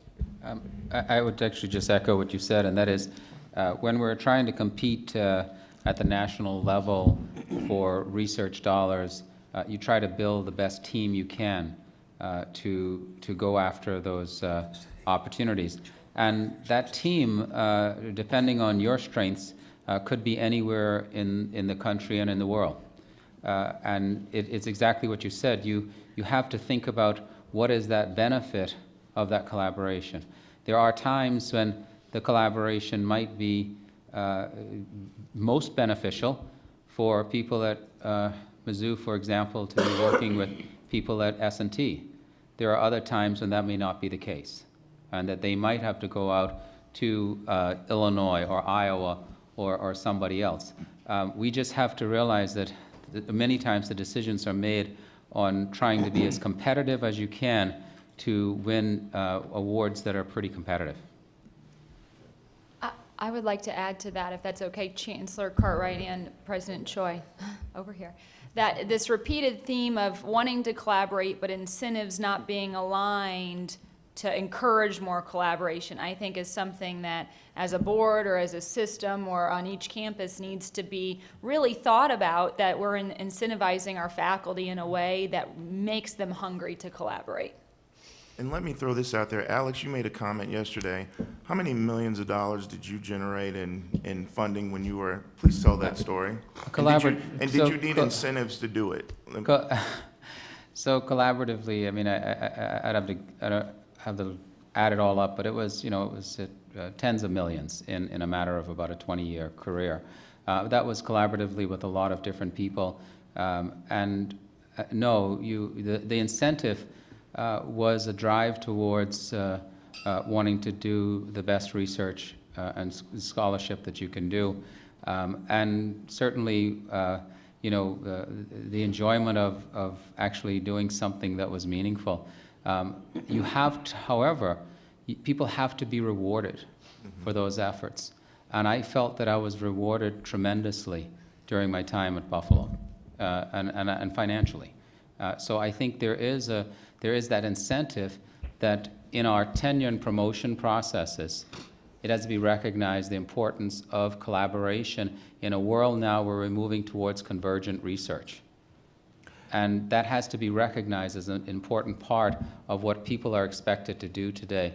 And I felt that I had that type of environment, and certainly they did also reward me financially. And so it really is about what are you trying to do and how do you just keep pushing forward. So if I can add a comment. Please do. The rewarding for collaboration has to be more direct, and that is very important, something that we need to do. But indirectly, it's really built into what faculty members do, especially in the sciences. The reason being is if you look at 30 years ago, the percentage of single PI proposal was about 80%. Now, single PI proposals are about 15%. And so you have to collaborate because you have to be working in boundaries of disciplines. So you need those collaborators. But going back to how to reward those collaboration, I believe having a statement that the PI can make or the faculty members can make that is included as part of their PTR package or the merit package that demonstrates the collaborations that were meaningful. Collaborations were not just for the sake of collaborations will be very helpful. And for the department chairs, deans, and the chancellors to reward those with early promotion, higher performance incentives, and additional support for research investments. So those are things that we must begin to do. Otherwise, what Camilla just shared, we're going to hear it 5 years from now. And the slides that we just shown show how, and I'm going to be frank here, how poorly our faculty are compensated. I mean, I don't think I'm misstating that. And if we can't improve that, that's an incentive as well. And if we can't do better there, they probably don't have the proper incentives, to move things forward as we want them to. Absolutely. And also, many of our staff members support our faculty members who do research. So I want to make sure that we place their conditions in context as well. Can I just ask about it? It was obviously an average, and I assume you have some very high performers. And earlier you talked about the 2% merit increase pool going to be applied to some more than others based upon performance? Are the high performers who are already generating high research dollars, the good kinds collaboratively, are they being paid? Are they being compensated for that? Not at the level that they should, because if you looked at, well, Mizzou had all three categories in red. So they're full professor to assistant professors, they're all in the bottom quartile. So yes, we do have some faculty members who are well compensated, but not compared to their peers. So when their peers come calling, asking them if they want to apply and to offer them a brand new research building they can go into, we need to be able to counter that. And that's why we have to make investments now to counter it. So across the board, we have a lot of work to do. And I want to get as much commentary as we can in from our people. Let me read an email that had just came in this morning. Common problems specifically related to faculty interactions with administration include lack of transparency in the way administration makes decisions, distrust between the faculty and administration, lack of respect from administrators at various levels, faculty not having a sense of control over their own destiny, faculty not having a sense of purpose, increasing size of the administration, faculty contributions not being recognized, and favoritism. So I just want to put that out there. Go ahead. So this might be a bit of an unorthodox perspective on this. My name is Alex Heft. I am one of the curator candidates for the student position. So this is a bit of an unorthodox perspective on this as someone who, as a student employee, has been supporting researchers for the past 3 years. I see a lot of, I guess, hesitation to collaborate between groups that have a disproportionate amount of resources. So for a group that is significantly less well-funded or has less equipment or resources, the benefit to collaborate is very large, but for a group that has a decent amount of resources, they may feel like they are losing resources in bringing these other people in. Whether those fears are founded or not, I don't know, but that is a sentiment that I have seen expressed in collaboration, even on a campus, even things as simple as sharing a piece of equipment, letting other people use your electron microscope for a little while. And I think that sentiment, if addressed, can bring a lot of people into collaboration and help show them that the collaboration will be beneficial and that the UM system will make sure that it is beneficial for everyone and not just for those that have less resources. And thank you so much. Any questions? That was some great comments. Thank you very much. How do you change that culture? You're in there every day. How do you break that up? I think the easiest way is just going to be by demonstration, showing the faculty that those resources will be provided when they're needed and that the collaboration will, I guess, function and not take away from the resources that they have. Because we as support staff, we tell them these things all the time. Hey, go talk to so-and-so over in this building. They're doing this kind of thing. You might be able to help them. We just worked with them last week. But it's telling them versus showing them is very different things. So that's the only way to change it is going to be by demonstration, because there will be some groups that are willing to collaborate. Thank you so much. Can I follow up on what he said? Yes, sir. Go ahead, John. Because I think it was really insightful. You were talking on a very micro level, even sharing a microscope and how much time is allotted. So what we're looking for, and getting back to these questions, what can we do to create efficiencies or to improve that? We've been recently looking at the size of grants that we go after. And an individual trying for an NSF or an NHI or a DOD grant doesn't have the opportunity. You may not be at that level yet, but you maybe will if you go on to professional or graduate school, but in order to get those resources, collaboration is rewarded itself.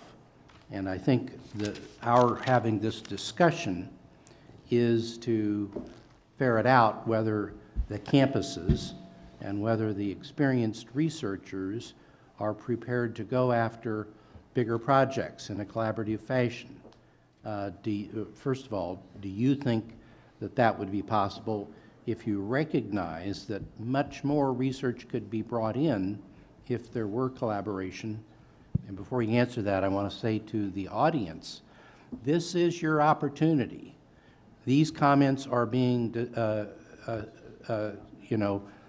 taken down, and there will be a retreat on the issues that we're posing here. The sole purpose of this discussion was to allow broad input. If you have thoughts about these, you should come forward today, because this is only one of two opportunities for students, yourself, faculty, administration, system oversight to speak up. And what's in this transcript is a large part of what we're going to look at. So if you have thoughts, don't be shy. Now, I've got a little question for you is, knowing that collaboration will bring in the resources and that there will be a sharing and we can work through that, how does that make you feel about the prospects if we can make it happen? I think that would be fantastic. I do think it's possible to engage in those larger projects and gain that benefit. I've worked with researchers that have done that and have found researchers at multiple universities in the UM system and outside, and worked together with other experienced researchers, not necessarily who are on the project, but who have submitted similar grants before and submitted large NSF proposals, and it's been very successful. Most of my experience has been in the high-performance computing area. Getting grants for that, we work very closely with researchers on selecting their hardware and building out their system and building out their software. So it happens, and it can happen more. I think we have a queue forming now. Yeah. All right. Let me say this, too, to get a sense of the board and the room and where we're going. We have a number of significant issues to handle in closed session. I thought we were going to get a little more input. So here is my proposal, Curator Chapman, if it's agreeable to you, and a sense of the board, is if someone new is not in the queue when this next student speaks, we'll wrap it up and go into closed session. Sounds good. Thank you so much. Thank you, Alex. Please step forward and tell us your name, which university you represent, and the question. Well, I'm Avery Welker from Missouri S&T, also one of the curator candidates for the student spot. I'd like to kind of speak from the perspective of a PhD student that's really starting to dive into what's going to be my final research project. I think as far as collaboration goes between even just the campuses here in the UM system, what would really be valuable for me is to just know what the faculty strengths are. So I'm a petroleum engineering student, but my work is heavily based also in geology. If I knew the particular strengths of the geologists at Mizzou and UMKC, I don't know if UMSL has geology, but if I knew their strengths and if I had an idea that maybe they could help me further my research, the incentive there for me and for my advisors is getting a publication, because that's really important to my future. I think that right there, cut and dry, would facilitate me wanting to collaborate across campuses. We have floated the idea of an internal LinkedIn within the system where faculty, staff, students can potentially post their resume and interest in ongoing projects. Is that something that would help with learning the strengths of faculty and outside places? You know, I mean, how would you like to obtain this information? What means do you feel like? I like the idea of that LinkedIn, especially if you could focus it directly into, say, okay, here's your department, or your natural sciences folks, your humanities folks, so on and so forth. Also, maybe even just more research showcases. I don't know how many of those they have per year for the UM system. I know they've got some in Jeff City. But I think even more of those, even if they are more focused, that would, even in my own department in S&T, GGPE department, we had our first research showcase, and I got to learn about what other professors are looking at and what those students are studying, and I didn't even know that, and they're in my own building on the floor. So anything that can just show that research, so that LinkedIn ID would be pretty nice, actually. I have a follow-up question.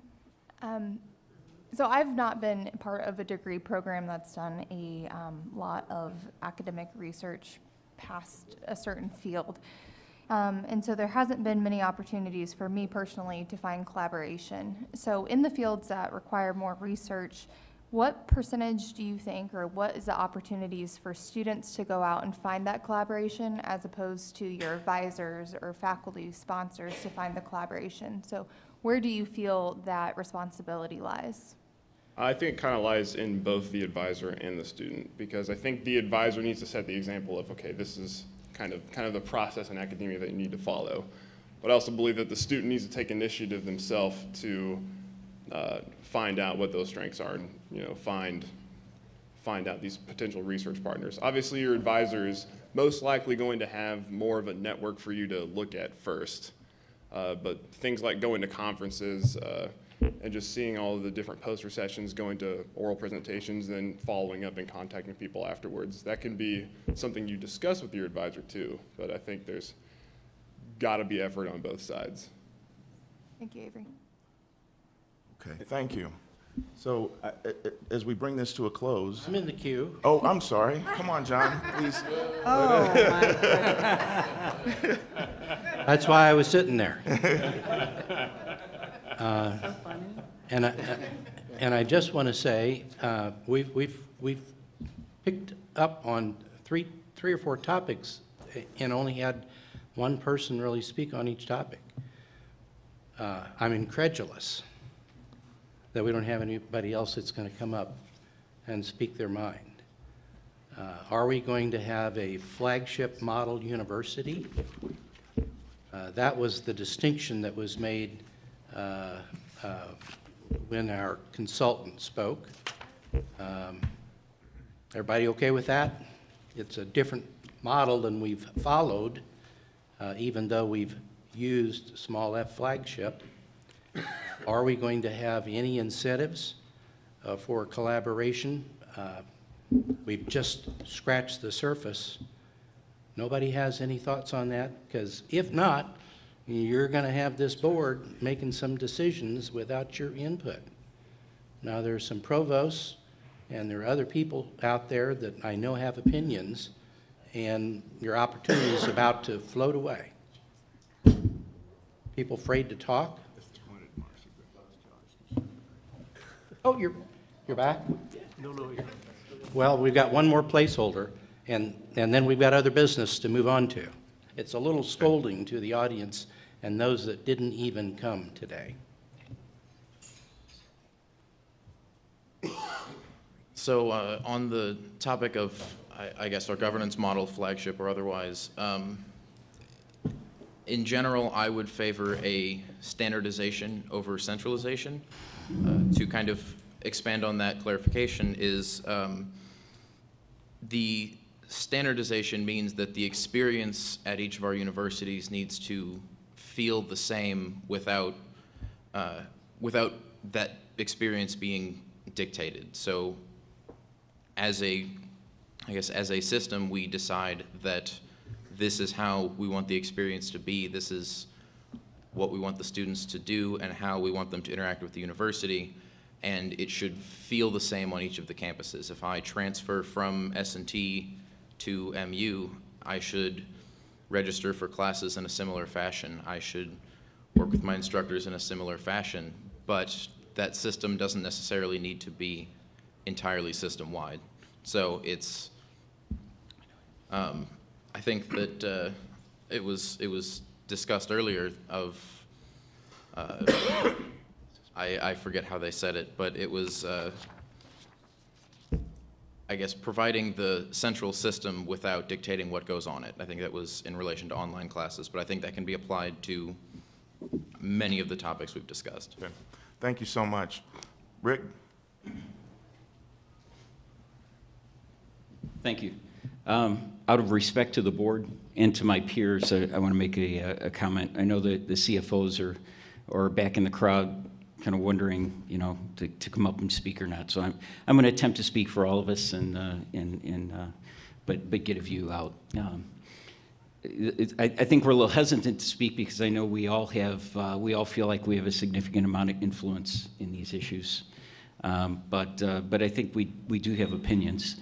I think these are difficult issues. You know, when we talk about, are we going to have a flagship? I think it's hard to debate that we do have an environment where we have a natural flagship university. I do think that there are a number of surrounding conversations and debates that need to happen, because I think what we need to be careful of is, even if we accept that situation, that we're still maximizing the value of our 4 campuses as a whole.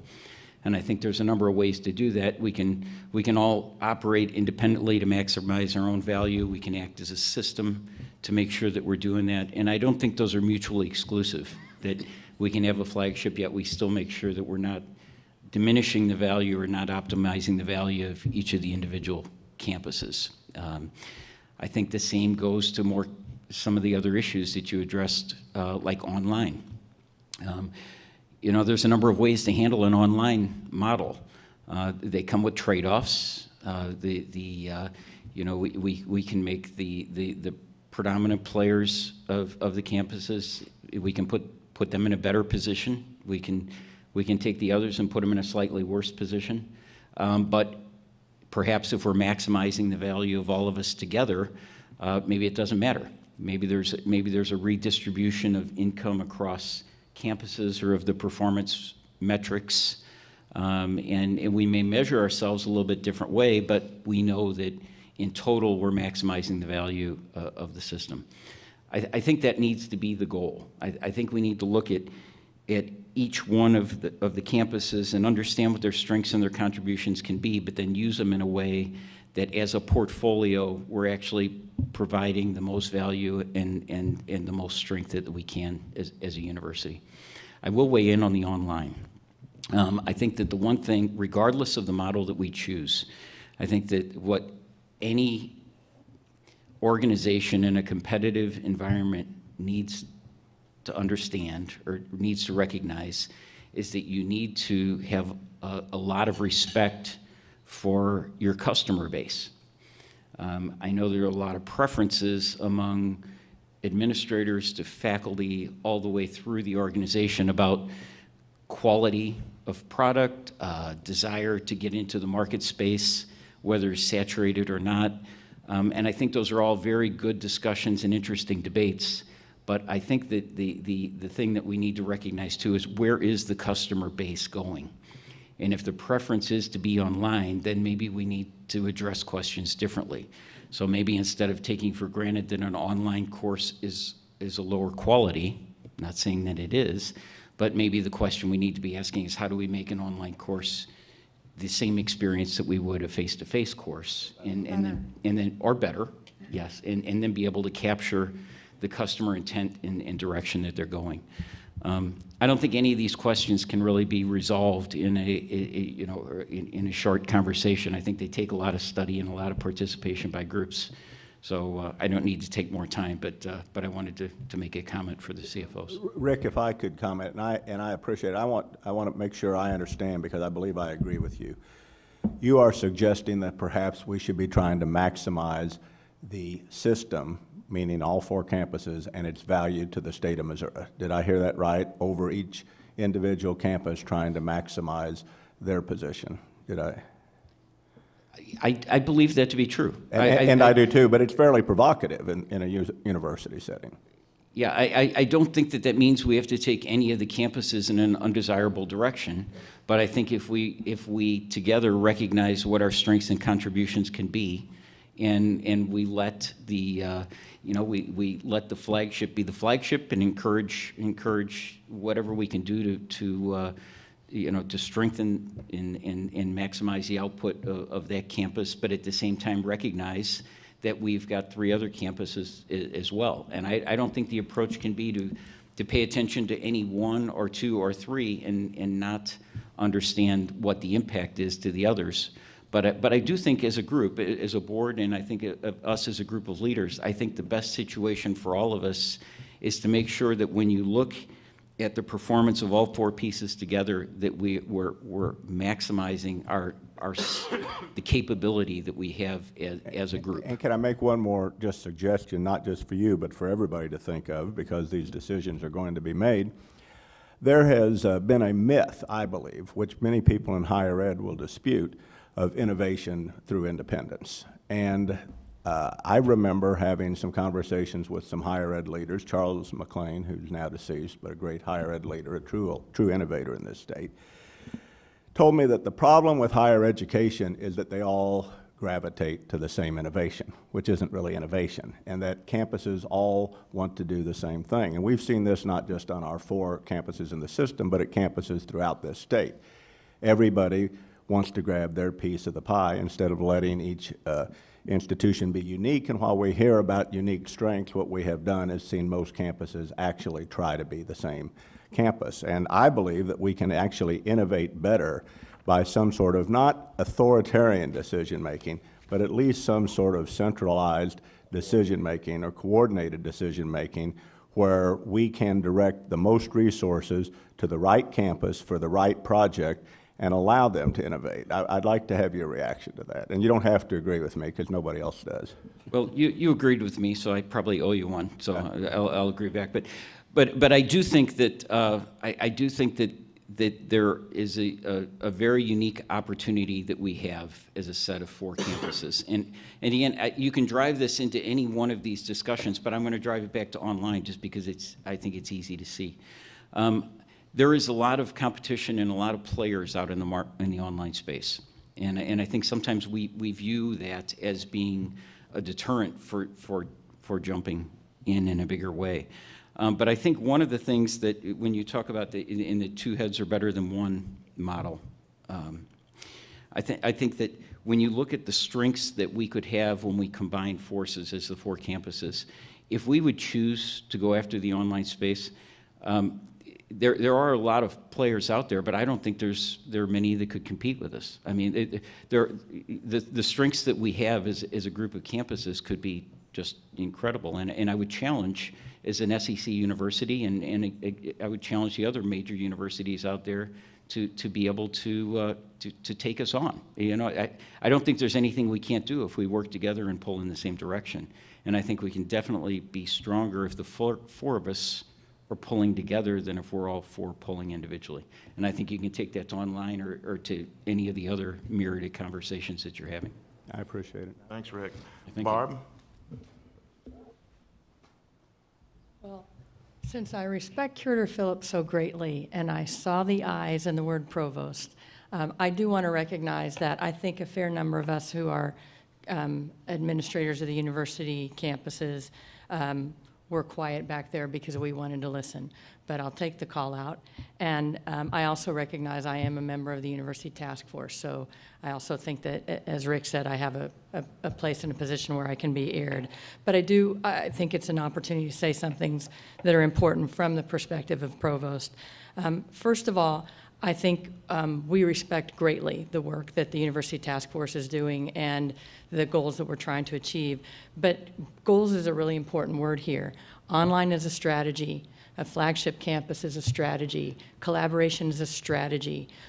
What I think is most important for us in President Choi's leadership and with the board as you are determining what happens as a result of this task force is what are the goals we are trying to achieve. And the goals will dictate how we go about organizing online. The goals will dictate where we collaborate. The goals will dictate what incentives we have as we come together. And I certainly hear that our goals are that we need to use scarce resources as carefully and as best we can in order to move ourselves in a direction where we work better together for those resources. And I think President Choi has done a great job in the course of his tenure so far of articulating metrics and goals around research and teaching and service. I will come back and try to challenge just a little bit more on online, particularly as we talk about one platform. We have one platform. And so for me, I think the question is, what are we trying to do with that platform? We're all Canvas campuses, and now we have Rank U. We have a long way to go in Rank U and making it actually something that's automated as opposed to manual work that we spend a lot of dollars on. But what are we trying to achieve? And that's where I think the general officers did a great job at their recent retreat to start to articulate about 6 key goals I think that we could address with online. So I'm very respectful of the importance of this work, and I do believe we have to find our way to come into alignment. At the same time, we talk about having one infrastructure in online and being able to better coordinate. I am mindful that how we go about organizing, it's back office operations that really drive our capacities to deliver, whether we're one brand that's University of Missouri System or one brand that's the University of Missouri, or whether we're 4 brands and there's something different that we do, whether we're UMKC or UMSL or Columbia. So I look forward to, at the end of this conversation, having a very clear sense of the goals that you want the campuses to achieve separately and the goals that you want us to achieve as we come together under the framework of the system. But I do think that the strategies, and I have seen that again in previous work, there's a few key strategies for how all university systems organize and online, particularly the success is dependent on the goal they're trying to achieve. So I think that that's the most important next step for us to really come out of this meeting or come out of the University Task Force and understand what you want us to do as campuses, working individually and working collectively. So thank you for all you've done on that. And I do note that it is an incredible challenge to balance what are the unique strengths and the unique histories of each campus, along with how the system can come together and better organize. So thank you. Thanks, Barb. Yes, sir. Please introduce yourself as well. Sure thing. Hi, everyone. My name is Al Wilsey. You can call me Al. I am the graduate student body president here at GPC at MU. I've been here for 7 years as a student. I went to undergrad here, graduated in 2015, and I've been a graduate student in the Department of Philosophy ever since. In that time, I've become a university employee. I instruct students. I feel currently very fortunate to have a summer online class. That's not something that everyone in my position gets to do.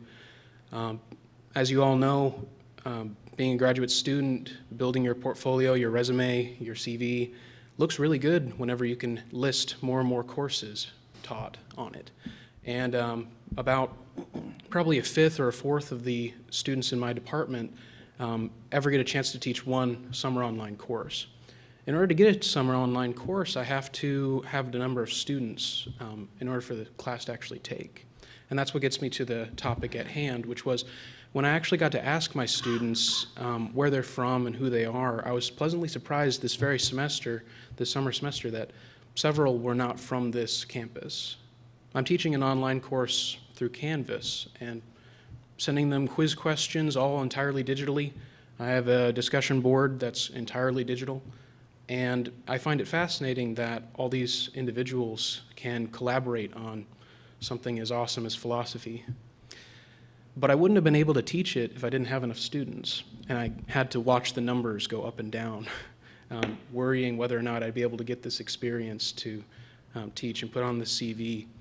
And I wonder if a lot of other students might feel the same, to watch with expectation that they could end up having another course if only they could teach online and reach more students. I think that the collaborative element of saying, I have more students, that's what's important to me as an instructor.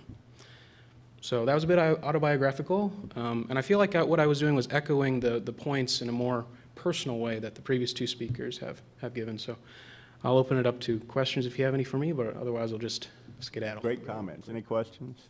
I have a tack on to your point, which I learned about 2 days ago, and that was a professor on campus that I was visiting with before things started told me about his son who teaches at Simmons College up in Iowa, and he got into online, He teaches on campus at Simmons, which I guess is a very small college.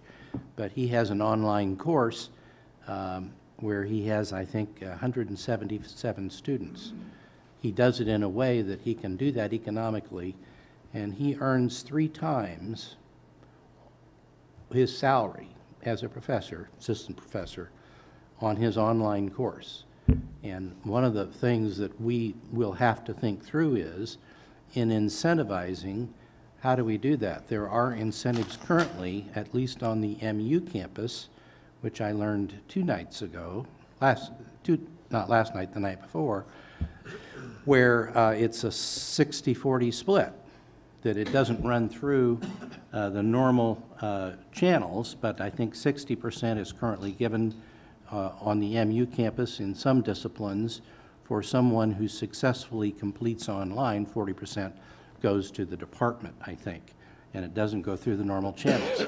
A different way of doing it, and here's the thing that has dawned to me the last couple of days, and that is there will be a self-selection of those who do exciting courses online, who are able to teach and are able to teach in a manner that is not traditional, and students will flock to those professors or graduate who are teaching it. And so those who, after they've taught a course and they want to teach it again, if the numbers don't increase, they may not be suitable or they need training. Those that are self-motivated or already have natural skills could profit handsomely under the current setup. It is the current setup the right way to incentivize people.